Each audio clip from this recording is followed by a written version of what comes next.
Nós vamos abrir nossas Bíblias no Evangelho de Mateus, capítulo 6, do versículo 5 ao 15, é o texto que nós vamos meditar nesta noite com a graça de Deus. Quero que vocês, por favor, acompanhem a leitura desse texto. Quando vocês orarem, não sejam como os hipócritas, que gostam de orar em público, nas sinagogas e nas esquinas, onde todos possam vê-los. Eu lhes digo a verdade, eles não receberão outra recompensa além dessa. Mas, quando orarem, cada um vá para o seu quarto, feche a porta e ore a seu pai em segredo. Então seu pai, que observa em segredo, os recompensará. Ao orar, não repitam frases vazias, sem parar, como fazem os gentios. Eles acham que, se repetirem as palavras várias vezes, suas orações serão respondidas. Não sejam como eles, pois seu Pai sabe exatamente do que vocês precisam antes mesmo de pedirem. Portanto, orem da seguinte forma: Pai nosso que estás no céu, santificado seja o teu nome. Venha o teu reino, seja feita a tua vontade, assim na terra como no céu. Dá-nos hoje o pão para este dia. E perdoa nossas dívidas, assim como perdoamos os nossos devedores. E não nos deixes cair em tentação, mas livra-nos do mal. Pois teu é o reino, o poder e a glória para sempre. Amém. Seu Pai Celestial os perdoará, se perdoarem aqueles que pecam contra vocês. Mas se vocês se recusarem a perdoar os outros, seu Pai não perdoará seus pecados. Amém. Vamos orar. Senhor, como nós precisamos de ouvir a tua voz. Às vezes nós nem sabemos disso, mas como o nosso coração precisa da semente da tua palavra com poder, para que possamos despertar para algumas coisas, para que possamos ganhar sabedoria que vem do Senhor, para esta nova semana de trabalho, de estudos, de convivência, de relacionamentos. Portanto, abençoa-nos, meu Deus, fala conosco nesta noite. Nós te pedimos em nome de Jesus. Amém. A oração e o jardim é o tema que nós vamos tratar hoje. Como os atletas precisam se preparar para competições, se quiserem ter a oportunidade de vencerem, nós também precisamos nos preparar espiritualmente para enfrentarmos o nosso dia a dia, as demandas que batem à nossa porta. Nós precisamos, nós não encontramos uma maneira melhor de nos preparar biblicamente do que pela oração. A oração é o melhor lugar para o cristão visitar a Deus diariamente. Aqui no caso, os discípulos de Jesus estão no jardim do Getsemane, estão orando em um jardim. A gente percebe que no Evangelho de Mateus, Jesus nos ensina que a oração não é assim um mantra, não é uma repetição de palavras, não é uma reza pronta. A oração é antes um diálogo com Deus de maneira franca, aberta, e Jesus aqui nos dá alguns passos. Vamos aprender com ele um pouco mais sobre oração. Primeiro, precisamos ter o nosso jardim de oração. Nunca ouviremos falar de homens e mulheres de Deus ao longo da história que não se utilizaram desta ferramenta e não tinham o hábito da oração. Nós vamos ver isso em Noé, nós vamos ver isso em Abraão, nós vamos ver isso em Davi, nós vamos ver isso nos profetas. Jesus é o nosso maior exemplo. Ele sempre escolhia um lugar especial. E aí a gente precisa entender melhor isso. Não é que você precisa de um lugar bonito, luxuoso, ou um lugar dessa ou daquela cor. Não, você tem que ter todos os dias um tempo e um local para se encontrar com Deus. E a isto nós chamaremos de jardim de oração. Jesus, naquele tempo, com seus discípulos, ele procurava refugiar-se. A gente percebe que ele tinha um modo de orar. E é disso que eu estou falando. Lucas nos mostra que ele fazia isso. Vejam, capítulo 5, versículo 16 de Lucas. Ele, porém, se retirava para lugares isolados. Lucas 6, 12. Certo dia, pouco depois, Jesus subiu a um monte para orar e passou a noite orando a Deus. Lucas 9, 18. Certo dia, Jesus orava em particular, acompanhado apenas dos discípulos. Era hábito. Nós vamos olhar para o Antigo Testamento e encontrar Daniel orando todos os dias num determinado horário, voltado para Jerusalém. Óbvio, ele estava como exilado na Babilônia, voltava-se para a direção de Jerusalém e ali ele falava com Deus todos os dias. E o texto bíblico fala que era habitual isso em Daniel. Onde nós temos orado? Qual é o nosso quarto de oração? Alguém pode falar, pastor, é no meu quarto, é na minha casa. Outro pode dizer, pastor, eu costumo orar no banheiro. Outro pode dizer, pastor, todos os dias eu tenho o hábito de orar no meu carro. Não importa. Importa que você e eu nós tenhamos o nosso quarto de oração. Pode ser em qualquer lugar. É preciso ter um tempo especial para falarmos com Deus. Se você quiser conversar com alguém importante na cidade de Campo Grande, vamos pressupor aqui uma autoridade, um prefeito, a prefeita, ou um juiz de direito. Você não vai para o meio da praça de qualquer jeito, você não ocasionalmente encontra a pessoa lá na 14 e fala, fulano, estou precisando falar com você aí. Não é assim, né? Não, normalmente a gente tem um horário marcado, normalmente a gente tem um local para aquilo ali, ou seja, a ocasião é especial. Assim deve ser conosco. Temos que ter nosso jardim de oração. Se você não tem esse hábito você faz constantemente, cria isso. Para alguns, melhor é de manhã, para outros é depois do almoço, para outros é à noite, e assim por. Não importa, importa que você tenha o seu jardim de oração. Se precisamos ter o nosso jardim de oração, o próximo passo é entender quem nos espera nesse lugar, que é o Deus eterno. Precisamos entrar na presença do Deus eterno, que já existia antes de todas as coisas. Deus não foi criado, ele é. Antes de tudo, antes de todos. Pai, santificado seja o teu nome, venha o teu reino. Jesus nos ensina em Lucas 11. Quando estivermos lá no nosso jardim de oração, seja em qualquer lugar, como eu já expliquei, devemos ter consciência, nós estamos na presença do Deus eterno. Nós estamos na presença do Deus que criou todas as coisas. Devemos ter intimidade com Deus mais alto lá. É Deus. É Deus. Ele é o Senhor. Nós somos servos. Ele criou todas as coisas que existem. O Salmo 24 diz assim no versículo 1: a terra e tudo que nela há são do Senhor. O mundo e todos os seus habitantes lhe pertencem. Você pertence ao Senhor, a tua vida, minha vida pertence a Deus, Ele é Senhor e nós temos que ser servos. Estamos diante daquele que governa todas as coisas desde a eternidade. Olha, eu e vocês, nós não temos consciência e nem concretude do que seja a eternidade, gente. Para nós, uma pessoa que vive 110 anos é um absurdo de tempo. Eternidade é algo que não teve começo e não tem fim.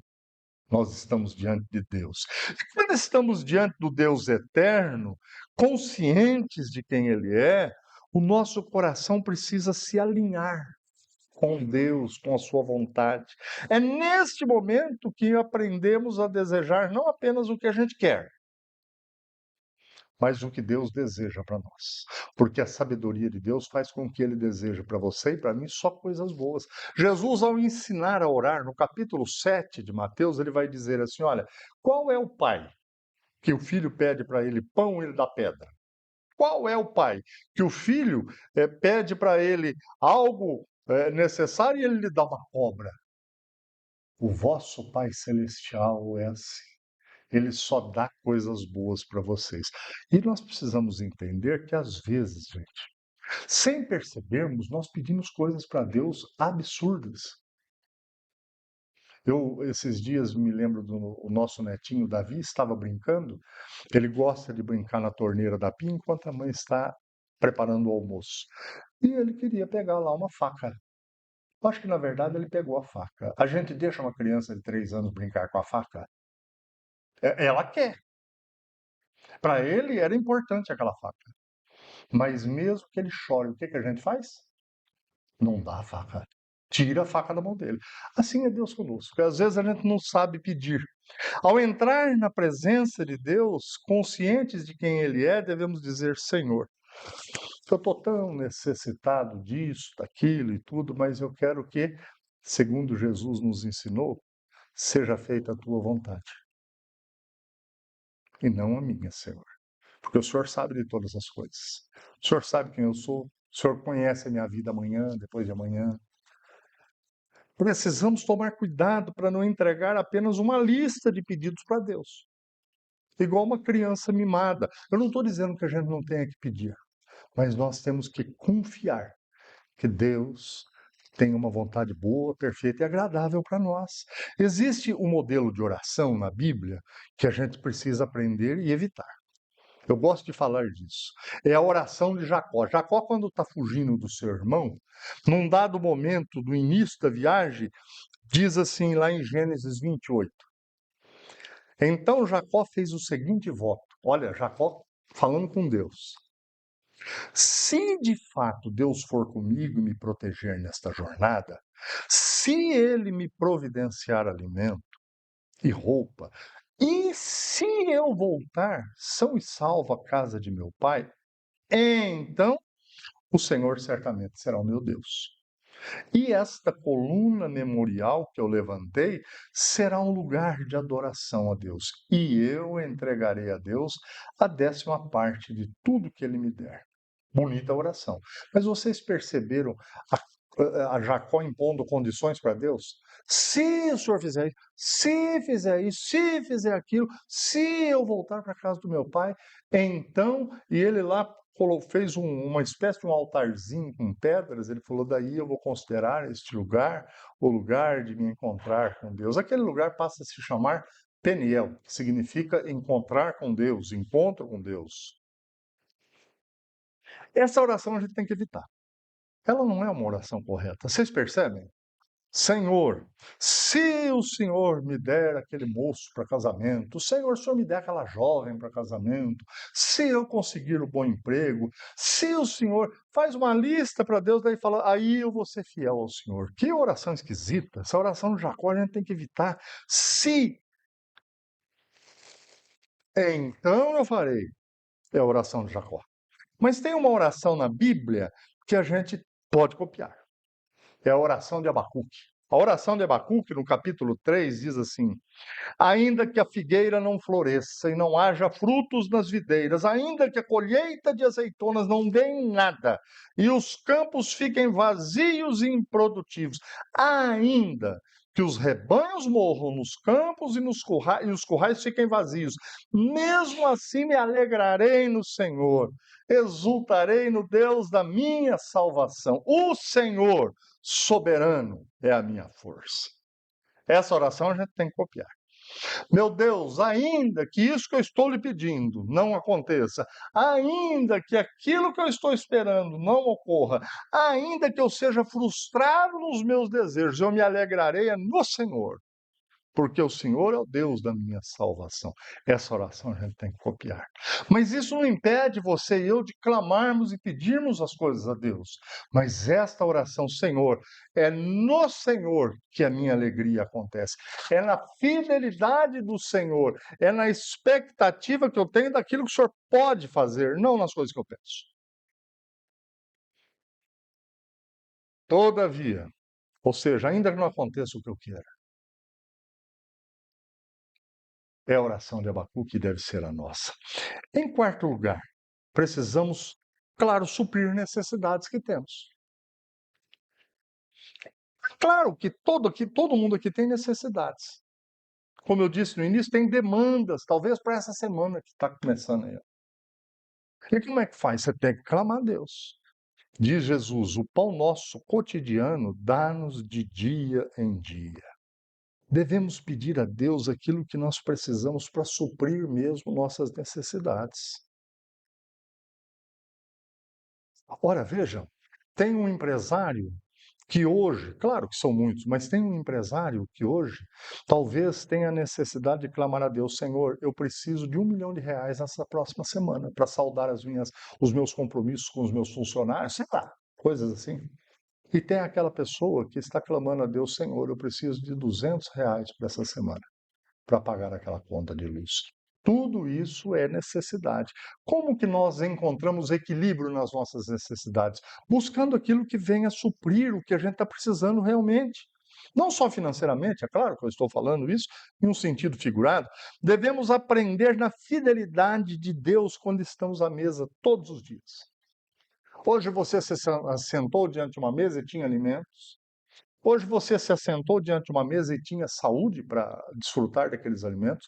Hoje você, no frio que começou a fazer em Campo Grande, por acaso teve roupas para se agasalhar. Na tua casa você vai dormir em uma cama limpa e onde tem cobertor. Você tomou banho quente, hoje ou gelado? Foi quente? Que bom.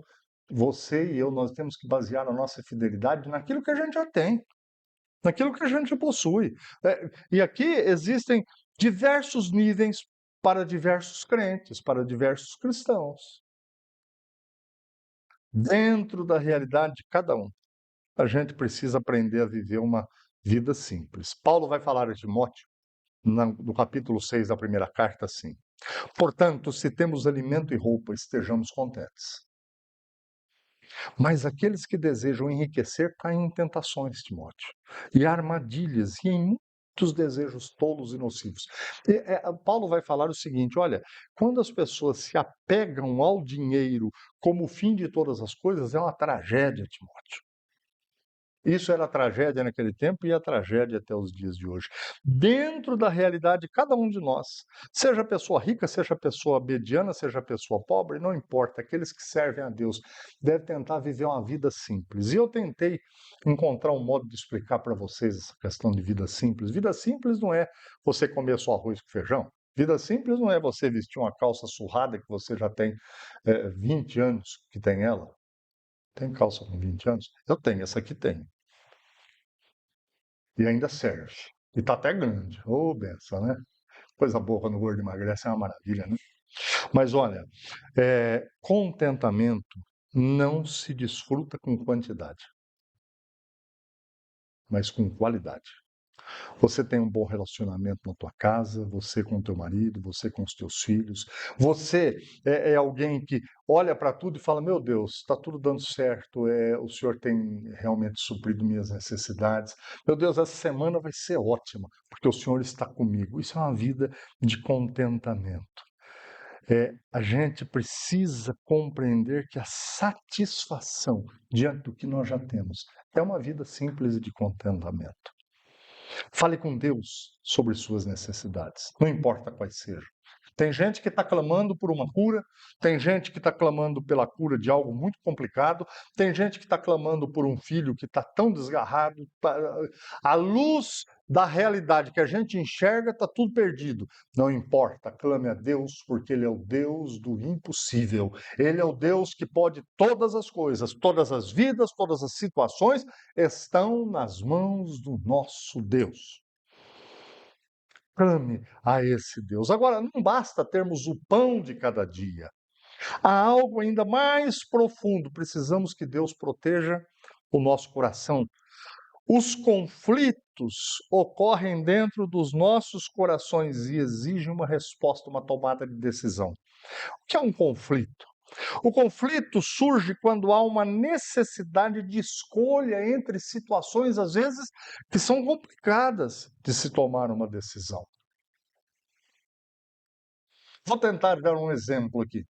Uma mãe tem um filho que está vivendo uma vida turbulenta, incorreta, e esse filho precisa de uma ajuda. Vamos supor financeira, isso aqui é uma hipótese. E esta mãe sabe que se ela der o dinheiro para ajudar o filho, ela tem o dinheiro, o filho pode usar aquele dinheiro com outra coisa. Não importa o que aqui. Mas a mãe também pode não dar o dinheiro para que o filho não faça isso. Costumeiramente ele tem feito. Não é uma decisão fácil para o coração de uma mãe. É um conflito. Se eu ajudo, ele desanda. Se eu não ajudo, como é que faz? É meu filho. Para situações de conflito, e Jesus viveu situações de conflito. Jesus teve Satanás, o diabo, falando com ele: olha, você não é filho de Deus? Pula daqui de cima. A palavra do teu pai diz que se você pular, os anjos virão te socorrer. E Jesus responde: não tentarás o Senhor teu Deus. No momento de conflito, Jesus tem sabedoria para a resposta. A oração que Jesus ensina traz em seu final um pedido de proteção de conflitos. Dois tipos: conflitos internos e conflitos externos. Vou tentar explicar. Conflito externo: o pedido para livrar-nos do mal se refere a um conflito externo. Um assalto, uma discussão que dá uma briga no trânsito, a ameaça de uma pessoa, um acidente de trânsito, coisas que estão externas a nós, não dependem de nós.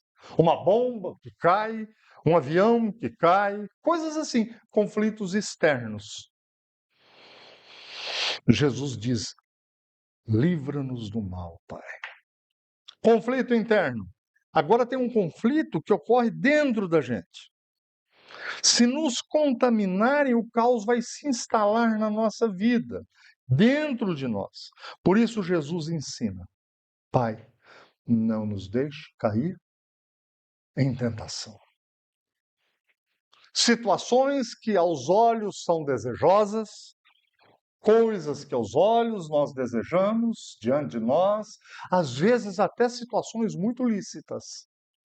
Mas quando você ora: Pai, não me deixe cair em tentação. Está falando, Senhor, se essa decisão que eu estou tomando agora vai me trazer prejuízo ou levar prejuízo a outras pessoas, não me deixe cair nisso.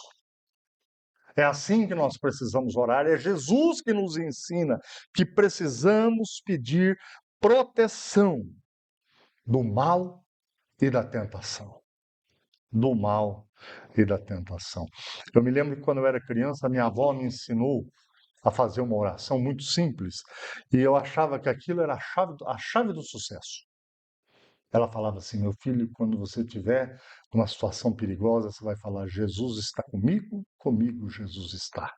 Eu tenho Jesus por mim, contra mim ninguém será. Bonito, né? E eu aprendi isso, gente. Mas a minha avó só conhecia a oração, ou eu creio que era a simplicidade dela, de coisas externas. Livra-me do mal. Mas nós precisamos orar: Senhor, não me deixe cair em tentação. Aquilo que está dentro da gente pode trazer um grande prejuízo para nós ou para outros. Encerrando, irmãos, como está o teu jardim de oração? Há quanto tempo você não visita este lugar? Como está os teus encontros com Deus? Quem é Deus para você quando você está falando com Deus? A oração sua é de Abacuque ou é de Jacó? Peça proteção do mal externo e das tentações internas, para que a tua vida, não somente nessa semana que se inicia, mas sempre, seja uma vida de qualidade na oração que você faz na presença do nosso Deus. Hoje Deus te convida, se você está um pouco longe dele, volta. É tempo de recomeçar, é tempo de restauração, é tempo de experimentar no coração alegria e paz. Feche os olhos, vamos orar, vamos falar com o nosso Deus, vamos colocar nossas vidas diante dele, assim como nós aprendemos aqui em Mateus 6 na noite de hoje. Senhor, meu Deus, como nós às vezes temos uma prática errada no dia a dia, porque começa a semana de estudos, de trabalho, relacionamentos, interação familiar e tantas outras coisas, às vezes isso tudo toma conta das nossas emoções e nos gera ansiedade e acaba nos afastando da maior e da mais bela e poderosa realidade que existe, que é a nossa intimidade com o Senhor. Pai, nós queremos nessa noite suplicar ao Senhor. Trata-nos com diferença nesta noite, de tal modo que o Teu Espírito Santo cuide e trate do nosso coração, para que nesta semana e em nossas vidas nós tenhamos uma verdadeira vida de intimidade com o Senhor. Que a oração e o jardim façam parte da nossa vida. Meu Deus, que nossos corações sejam protegidos pelo Senhor. Meu Deus, que as nossas necessidades sejam supridas pelo Senhor. Ó Pai, que a realidade dos nossos olhos, dos nossos sentidos, estejam de acordo com a Tua divindade, de acordo com o Deus eterno a quem nós servimos. Meu Deus, abençoa nossas vidas, abençoa essa igreja, abençoa as pessoas que estão aqui, aqueles que não puderam vir na noite de hoje. Meu Deus, abençoe as pessoas que, porventura, estejam assistindo, ouvindo essa pregação tão longe que nós nem conhecemos e nem sabemos. Derrama bênçãos sobre os lares das pessoas que, de alguma maneira, se fazem presente neste culto ao Senhor. Abençoa, Senhor, porque a gente precisa do Senhor. Queremos ter uma vida simples e cheia de gratidão. Nós oramos em nome de Jesus. Amém.